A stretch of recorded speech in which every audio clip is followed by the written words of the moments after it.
स्वामी जी, ये जो सारी बीमारियां हैं, इनका कहीं ना कहीं आपस में रिश्ता है, जिनके बारे में अक्सर आप हमें कार्यक्रम में बताते हैं।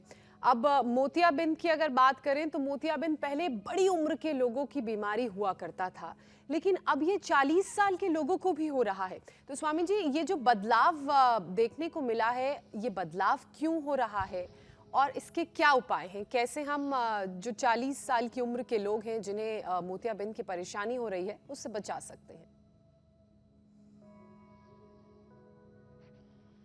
तो देखो, कैटरेक्ट, ग्लूकोमा और ये फिर अब ब्रेन ट्यूमर, जैसे बच्चा बता रहा था पुष्कर, इसको पहले ब्रेन ट्यूमर हुआ और उसके बाद में फिर आंख की पलक पूरी झपक गई, आंख से दिखना भी कम हो गया, डबल विजन की भी समस्या आ गई।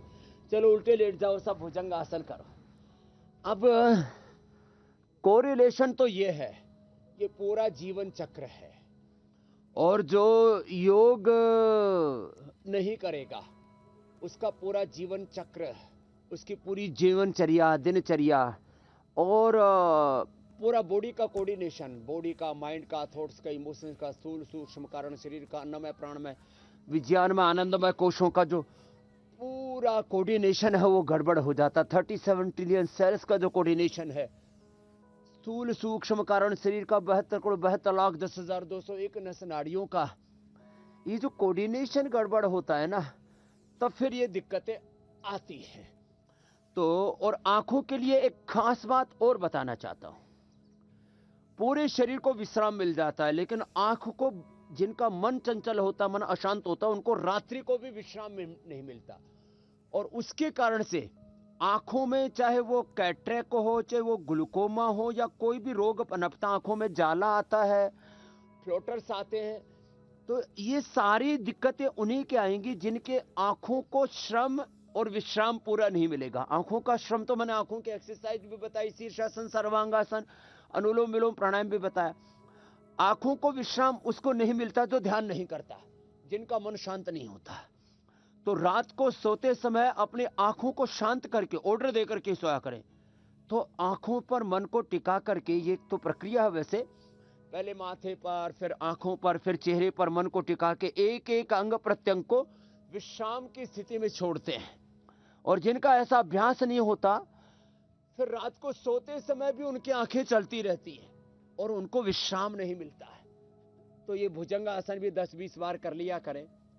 तो आंखों को शांत करने के लिए या तो योग निद्रा का अभ्यास, या तो ध्यान का अभ्यास, या आंखों पर ही मन को केंद्रित करके और आंखों को शांत कर देते हैं। तो आंखें बंद होने के बाद में भी बहुत लोगों की आंखों को विश्राम नहीं मिलता, उनकी आंखों को विश्राम मिल जाएगा। एक बहुत बड़ा तत्व है, मैंने देखा है और ये अपने बड़ों से सुना भी है। जिनका मन अशांत होता है, बच्चे हों या बड़े हों, मैंने तो छोटे छोटे बच्चों की आंखों पर भारी भरकम चश्मे देखे। तो जिनकी आंखों को विश्राम नहीं मिलेगा ना, उनकी आंखों की समस्याएं होंगी छोटी उम्र में ही। इसलिए ध्यान भी बचपन से ही करना चाहिए, ये निष्कर्ष है मेरी बहन। तो ये तो आंख के बारे में बताया। अभी फोन थोड़ा कट हो गया है, डायबिटीज के बारे में थोड़ा सा और बता देता हूँ। मंडूकासन तो मैं पहले बता चुका हूँ।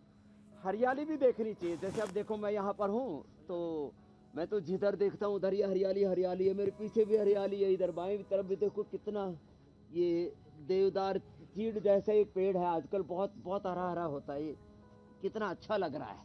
तो हरा हरा देखना भी चाहिए आंखों पर, हरी घास पर भी चलना चाहिए, और हरी हरी साग सब्जियां भी खानी चाहिए, ये बहुत जरूरी है।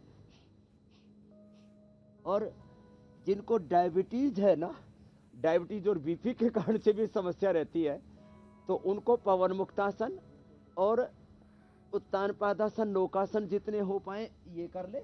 और बाकी के लिए जिनको बीपी आदि रहता है, उनको ये मरकटासन कर लेना चाहिए। और कुछ विषय छूट गया हो तो और सम्मिलित कर लो।